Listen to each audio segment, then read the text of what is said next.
오늘 우리가 히브리서 11장 말씀을 함께 봤는데 오늘부터 히브리서 11장 말씀을 함께 여러분과 생각하려고 합니다.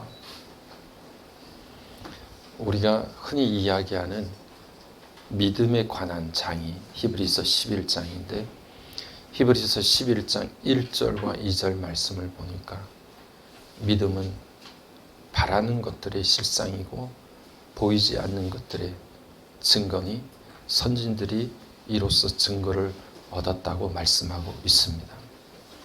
1절과 2절 말씀에서 등장하는 중요한 단어 세 가지가 있는데 그것은 첫 번째는 이 11장 전체를 관통하는 믿음이라고 하는 단어일 것이고 그리고 그 믿음을 설명하고 있는 두 가지 다른 단어가 등장하는데 그것이 바로 실상이라고 하는 말과 증거라고 하는 말입니다. 그런데 이 실상과 증거라고 하는 말의 공통적인 분모는 무엇인가 하니 바로 확신이라고 하는 말입니다.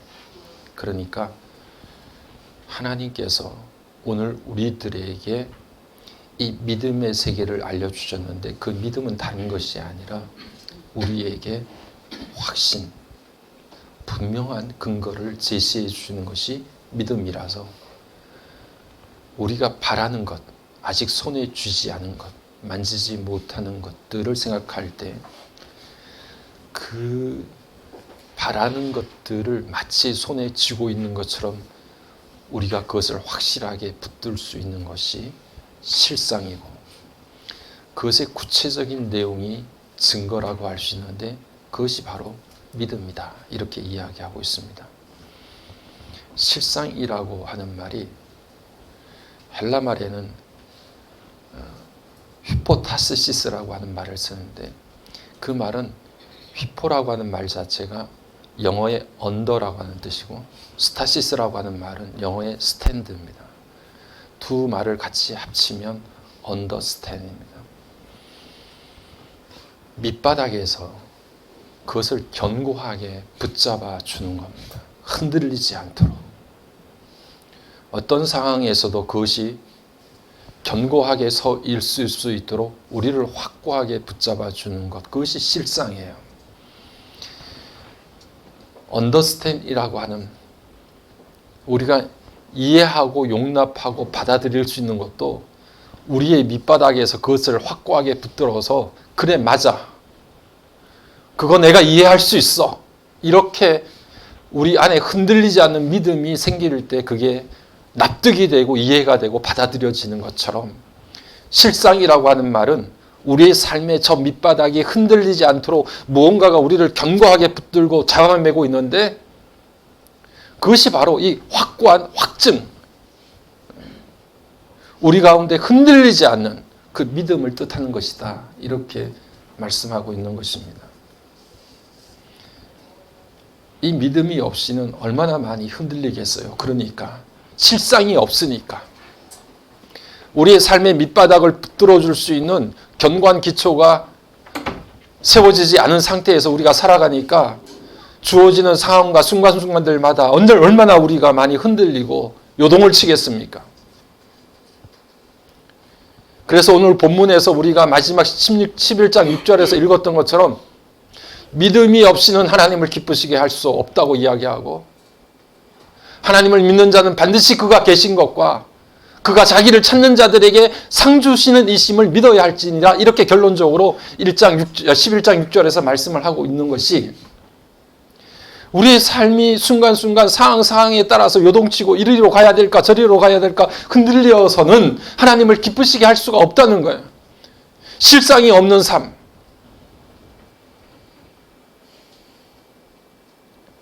견고한 믿음의 기초가 세워지지 않는 삶을 살아서는 우리가 그것이 하나님 앞에 기쁨을 드리는 삶, 그런 삶을 우리가 살아갈 수가 없고 우리가 하나님을 믿고 신뢰하고 의지할 때는 우리를 부르신 하나님께서 반드시 우리와 함께 하신다. 그리고 그 하나님께서 우리의 삶의 마지막 종착역에서 우리에게 당신의 그 귀하신 뜻을 나타내 보여주시고 우리에게 귀한 상급을 허락해 주실 것이라는 사실을 믿고 확신하는, 그래야 우리가 실상을 간직하고 흔들리지 않을 수 있으니 그런 믿음의 삶을 살아가라고 말씀하고 있는 겁니다. 여러분, 설날 어떻게 보내셨어요? 일주일 동안 나눠드린 가정 예배서 가지고 예배 드리셨습니까? 네. 이번 주 가정 예배서, 지난 가정 예배서의 본문의 말씀이 전도서의 말씀이에요. 전도서 1장 12장 1절부터 2절 말씀이었죠. 너는 청년의 때 너희 창조주를 기억하라. 공고한 날이 이르기 전에, 내가 아무 낙이 없다고 말할 해가 가깝기 전에 그리하라.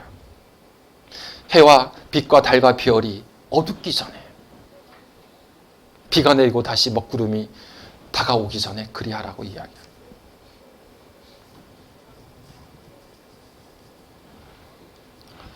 전도서 말씀을 이렇게 다시 한번 설날 가정예배서 말씀이지만 다시 묵상하고 또 묵상을 해보는데, 전도서의 말씀의 중심적인 내용은 전도서 1장 2절이 딱 시작하자마자 헛되고 헛되며 헛되고 헛되니 모든 것이 헛되도다 라고 하는 말씀입니다. 전도서를 보통 솔로몬이 기록을 했을 거라 이렇게 이야기를 하는데 추정을 하지요. 솔로몬이 이 땅 위에서 누리고 살지 못한 것이 아무것도 없었어요. 엄청난 것들을 누리고 살았습니다. 지혜가 가장 뛰어났던 사람이라고 생각하고, 또 많은 것들, 그가 누렸던 영화들이 어마어마했던 것들입니다. 많은 사람들이 부러워하는 삶. 그래서 이 땅 가운데 그 어느 것 하나 모자람이 없고 부족함이 없을 정도로 살아갔던 사람이 솔로몬이었는데, 그 솔로몬이 전도서를 통해서 고백하는 그 고백이 헛되고 헛되며 헛되고 헛되니 모든 것이 헛되도다, 이렇게 전도서를 시작하고 있습니다. 헛되다라고 하는 말이 사실은 그 히브리 말 헤벨이라고 하는 말 자체가 바람 소리에서부터 나온 말이에요. 여러분, 바람 소리, 윙윙하고 부는 그 바람 소리, 그게 헛되다는 거예요. 왜냐하면 그 바람을 잡을 수가 없으니까.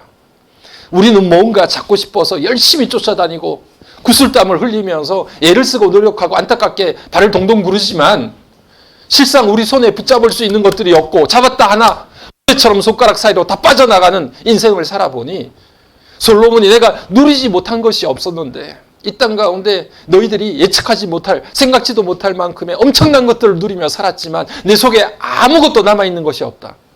그러니까 헤벨, 헛되다, 이렇게 이야기합니다. 또 한 가지는 그 헛된 바람이 내가 원하는 방향대로 불어주지 않더라는 거예요. 나는 정말 이쪽으로 가고 싶은데 바람이 정반대로 그렇게 불어서 그 바람과 사투를 벌입니다. 나는 이쪽으로 갈 거야.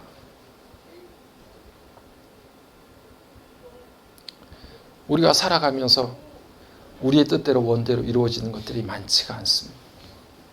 그렇지 않습니까? 여러분들의 삶은 여러분들이 원하는 대로 그렇게 잘 이루어가면서 살았던 삶입니까? 모든 것들을 다 계획하고 모든 것들이 완벽하게 되었다고 생각할 그 순간에 뭔가가 터져가지고 모든 것들이 물거품이 될 때도 많았습니다.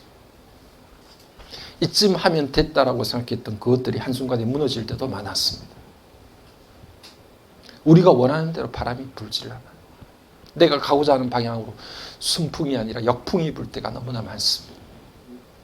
그러니까 솔로몬이 그 모든 것들을 경험하고 그가 살아갔던 삶을 돌이켜보건대, 야, 바람 같구나, 헛되다, 이런 고백을 솔로몬 스스로가 할 수밖에 없었다.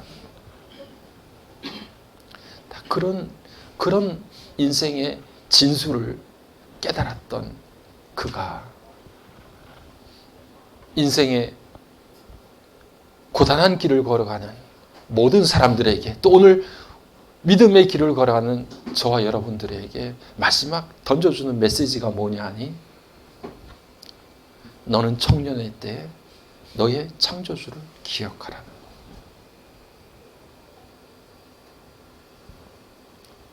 공고할 날이 이르기 전에, 나는 아무 낙이 없다고 말할 해가 가깝기 전에 그렇게 하라는 거예요. 전도서는 우리들에게 뭐가 되라고 말하지 않아요. 너 적어도 사람들에게 두각을 나타내는 최상급은 아닐지라도 어느 정도 사람들에게 우러러 봄을 받을 수 있는 그 정도의 레벨에 들어가야 돼. 우리는 교회에서도 수없는 그런 강요들을 받았어요. 그것이 비전이라고 생각했습니다. 박사가 돼야 되고 1등이 돼야 되고 예수 믿는 사람들 세상 가운데 두각을 나타내야 되고 뭐가 되라고 하는 이야기를 수도 없이 들었어요.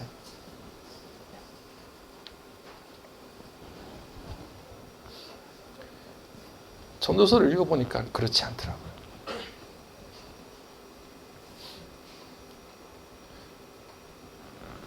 성경은 우리에게 뭐가 되라고 말하지 않습니다. 성경이 우리들에게 말하는 것은 어떻게 살라고 이야기해요. 헛되고 헛된 삶이지만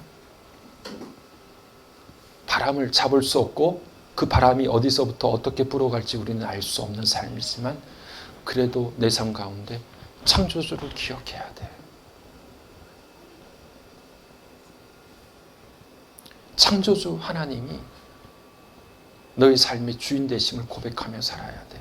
창조주라고 하는 것은 내가 내 인생을 스스로 만든 것이 아니라 그분이 나를, 내 인생을 지었고 만들었다는 사실을 고백하는 것이고, 그렇기 때문에 내 삶의 주인은 내가 아니라 그분이라는 것을 인정하는 것이고, 그분이 내 삶의 모든 것들을 처음과 마지막을 거머쥐시고 모든 것들을 인도하실 것을 고백하며 그 앞에 머리 숙이고 순종하며 나아가는 것을 뜻하는 것이니까 그렇게 살라는 거예요. 전도서 11장 5절 말씀을 이렇게 제가 가정예배서를 이렇게 읽다가 다시 한번 올라가서 봤는데, 전도서 11장 5절에 그런 말씀이 기록되어 있더라고요. 한번 여러분 읽어보실래요? 전도서 11장 5절 한번 같이 읽어봅시다. 시작.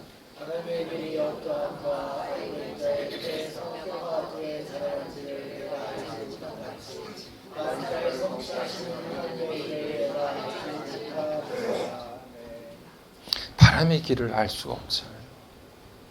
조금 전에 말씀드린 것처럼. 그리고 아이 뵌 여인의 태에서 뼈가 어떻게 자라는지를 알 수가 없잖아요. 우리는 몰라요. 그 생명의 신비에 대해서 조금도 아는 게 없어요. 그런 것 같이 만사를 성취하시는 하나님의 일을 너희가 알지 못하는 거예요. 우리는 왜 순풍을 안 주십니까? 제 삶 가운데 왜 이렇게 역풍이 계속해서 불어요? 내가 가고자 하는 방향대로 왜 바람이 불어주지 않아요? 그렇게 됐더라고 하면 너무 좋았을 텐데, 내 인생이 새로운 국면을 맞이할 것이고 내가 새로운 인생을 살아갈 수 있었을 텐데 라고 이야기할 때가 너무나 많지 않습니까?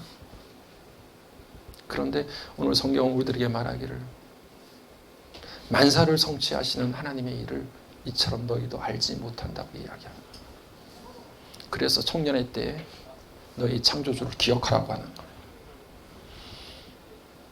청년의 때는 청년들만 이야기하는 게 아닙니다.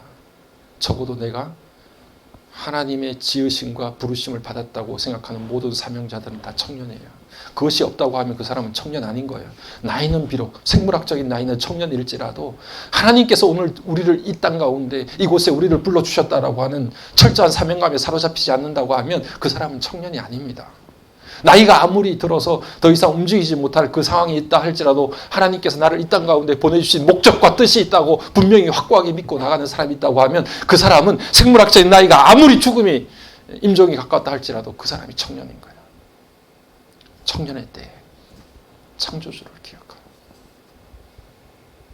때로는 내 뜻대로 되지 않고 내가 가는 방향대로 바람이 불지 않는다 하더라도 하나님이 창조주이심으로 하나님이 성취하실 모든 일들을 하나님께서 인도하시고 이끌어 가실 거다.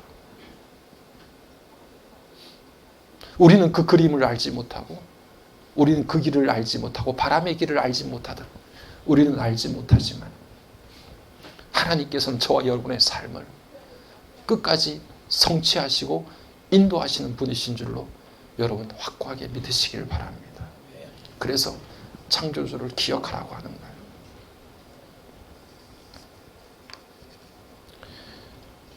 말씀을, 전도서 말씀을 이렇게 연휴 동안 묵상하니까 이게 우리에게 허무와 회의와 절망을 주는 말씀이 아니라 정말 바람을 잡으려고 애를 쓰는 우리의 고단하고 연약한 인생길에 주는 전도서의 위로의 메시지더라고.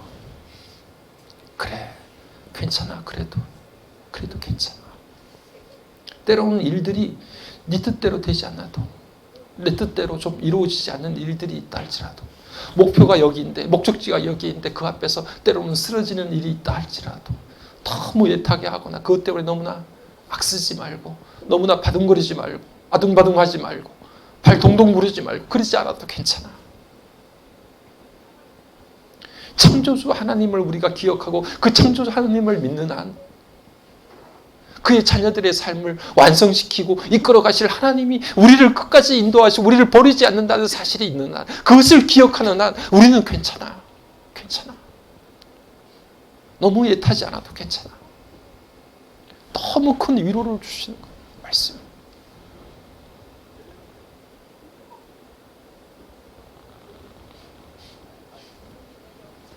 특별히 우리 자녀들,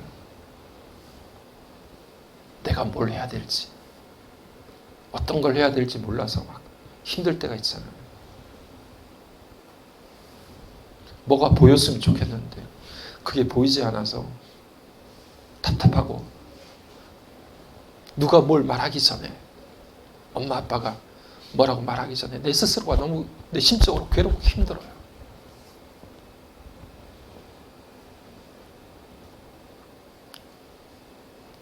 그래도 성경은 우리들에게 너 뭐가 돼야 돼, 적어도 어떤 거는 돼야지 라고 우리에게 말씀하지 않습니다. 여러분, 특별히 우리 자녀들, 젊은 청년들, 창조주를 기억하십시오. 그 하나님께서 여러분들의 삶 가운데 만사를 성취하시는 거예요. 그 하나님을 기억하고 창조주를 기억하고 나아가는 그 믿음의 길 가운데 하나님께서 우리의 삶을 통해서 이루어 가실 것들이 분명히 있고 그것을 밝혀나가십니다. 하나님은 그것에 관심을 가지고 계세요. 우리가 뭐가 되느냐에 대한 관심이 아니라 네가 어떻게 사느냐에 대한 문제를 하나님은 너무 골똘히 생각하시고 그것 때문에 우리를 살피시고 인도하고 계세요. 지금 우리가 살펴볼 히브리서 11장 말씀을 보세요. 아브라함으로부터 시작되는 많은 사람들, 아벨, 에녹, 뭐 이런 사람들, 우리가 등장하는 사람들, 믿음의 선진들에 대해서 우리가 한번 살펴보면 믿음의 조상이라고 하는 아브라함, 여러분 생각해 보십시오. 우리가 지금이니까 아브라함을 믿음의 조상이라고 부르지, 그 당시에 아무도 없이 맨 먼저 하나님으로부터 부름을 받았던 아브라함 이외에는 아무도 없는데 그를 누가 그렇게 인정을 해줘요? 그 땅을 차지할 거라고, 네가 믿음의 조상이 될 거라고, 믿음의 아버지가 될 거라고 아무도 확정할 수 있는 것이 아무것도 없습니다. 손에 쥔 게 아무것도 없어요.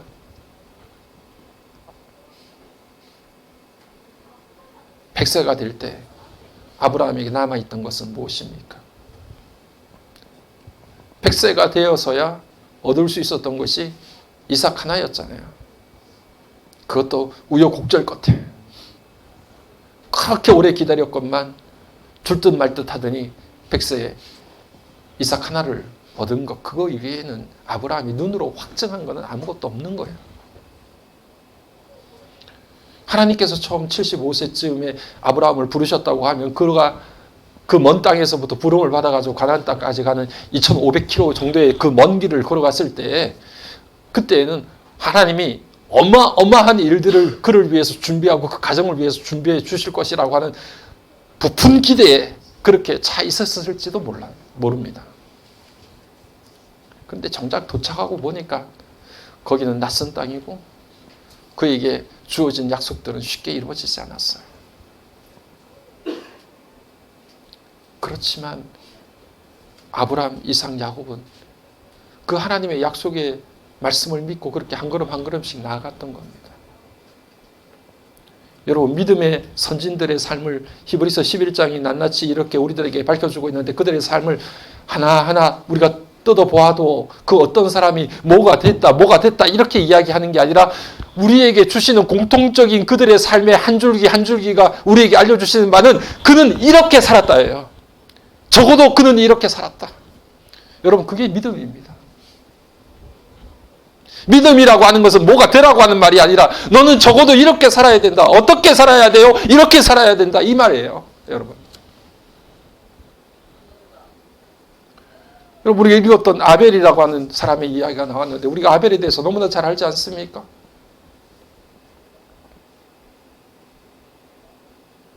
하나님 앞에서 주어진 일을 감당하고 양치고 목동일을 하다가 그 가운데 하나님 앞에 제사 드리고 하나님 앞에 예배드리 어떻게 하면 더 정성스럽게 하나님 앞에 예배드릴까? 그 일을 하다가 하나님의 부르심을 받은 거 아니에요.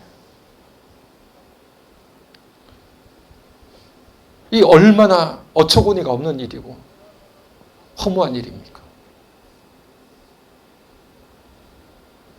특별하지 않습니다.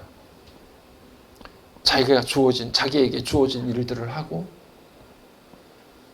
그 가운데서 하나님 앞에 정성껏 예배드리는 것. 그 일 하다가 어느 순간인가 하나님으로부터 부르심을 받는 거예요. 그런데 오늘 우리가 읽었던 본문을 보니까 그 예물에 대해서 하나님이 증언하신다. 이렇게 말씀이 기록되어 있는데 그 말씀을 보면서 약간 소름이 돋았어요. 그 말씀에 분명하게 그렇게 기록하고 있잖아요. 믿음으로 아벨은 가인보다 더 나은 제사를 하나님께 드림으로 의로운 자라 하시는 증거를 얻었으니 하나님이 그 예물에 대하여 어떻게 하신다고요? 증언하심이라. 그가 죽었으나 그 믿음으로 지금도 말하느니라. 얼마나 하나님이 아벨에 대해서 분명하고 확실한 믿음을 가지고 계셨던지 내가 적어도 아벨의 제물에 대해서 내가 증언할 수 있어. 너희들이 다 모른다고 하더라도 나는 아벨이 어떻게 예배드렸는지를 내가 스스로 증언한다. 하나님이 보증해 주시는 사람이 아벨이었습니다, 여러분. 그렇다고 해서 그가 이 땅 가운데 엄청나고 탁월한 일을 했던 것도 아니고 엄청난 지위를 누렸던 것도 아니고 사람들의 괄목할 만한 위치에 놓여 있던 사람도 아니에요. 그래서 양치다가 내가 양을 치다가 하나님 앞에 정말 제대로 한번 제사 드리고 예배 드리는 사람, 그런 사람으로 살아야 되겠다. 그렇게 산 거예요. 그런데 적어도 내가 아벨의 삶에 대해서는 내가 증언하마.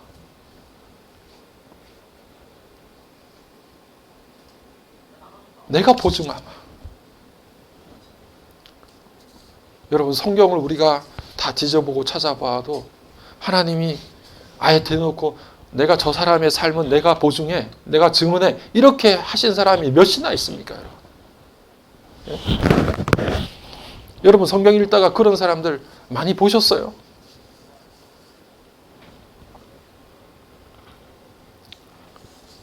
아벨에 대해서는 하나님이 그렇게 말씀하세요. 그리고 그는 죽었지만 지금도 믿음으로 말하느니라 이렇게 말합니다. 아벨은 그렇게 어처구니 없이 허무하게 예배드리다가 형한테 돌로 쳐서 그렇게 죽임을 당했지만 그의 믿음으로 오늘도 우리들에게 이야기하고 있다고 말합니다.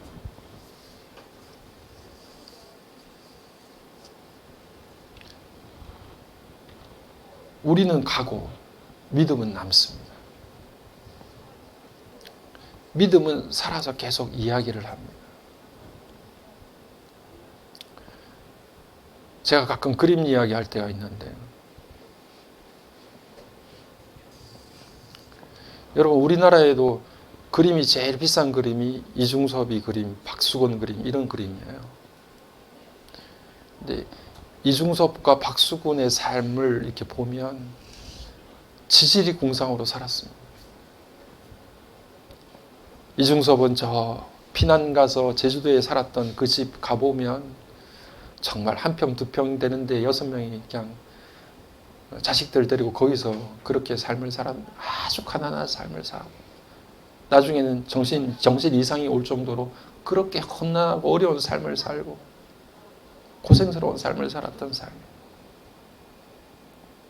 박수근은 전쟁이 끝나고 미군 부대에서 미군들 초상화 그려주면서 끼니를 잊고 갔던 사람이 박수근이에요. 그런 사람들이 그린 그림이 지금은 그 가치가 어마어마하잖아요.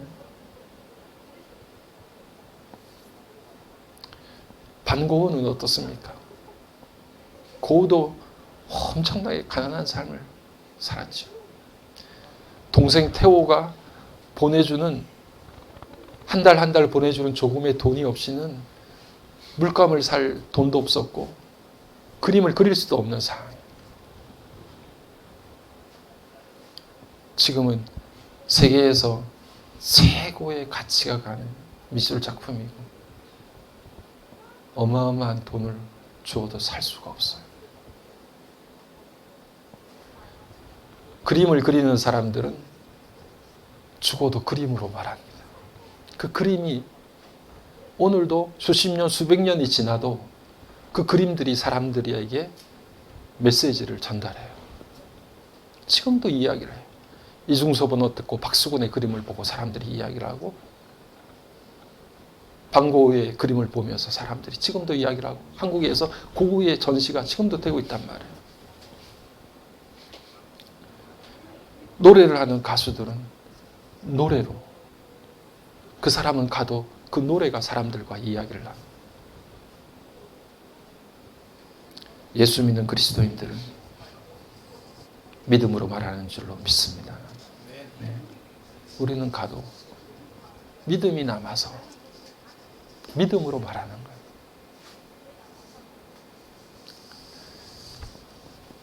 잘 보지 못하면 보이지 않습니다. 3절 말씀을 여러분 다시 한번 이렇게 보시면 믿음으로 보니까 이 보이지 않는 세계가 보이게 되는 거예요. 모든 세계가 하나님의 말씀으로 지어졌다는 게 보이는 거예요. 보이는 것이 나타나는 것으로 된 것이 아니라는 사실을 깨닫게 되는 거예요. 그것 때문에 모든 것들이 이루어지는 것 같고, 이 딥시크가 뭐 어마어마한 여파를 지금 미치고 있잖아요. 저도 한번 들어가서 이렇게 해보니까 미국 경제에 엄청난 쇼크를 지금 주고 있습니다. 세상이 어디로 흘러가는지, 무슨 문제가 일어나는지, 어떤 일들이 벌어지는지 그런 것들 때문에 우리가 정말 예측 불허의 그런 시간들을 우리가 보내고 있는 겁니다. 그런데 그런 나타나는 현상들이 있지만 믿음의 눈이 열리니까 믿음으로 이 땅의 모든 것들이 창조되었고 오늘도 여전히 이 땅을 만드신 창조주 하나님께서 말씀으로 이 땅을 이끌어 가시고 작동시키고 계셔서 당신이 이 삼라만상 우주 만물을 이끌어 가시고 인도하고 계시다는 사실을 깨닫고 그것을 보게 되더라고요. 이런 믿음의 눈이 저와 여러분들에게 열려지기를 간절히 소망합니다.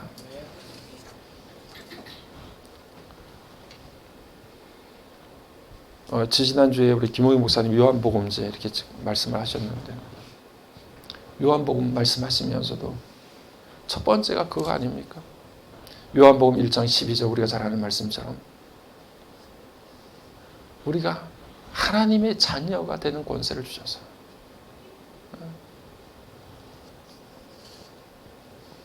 우리에게 하나님의 자녀가 되는 권세를 주셨단 말이에요.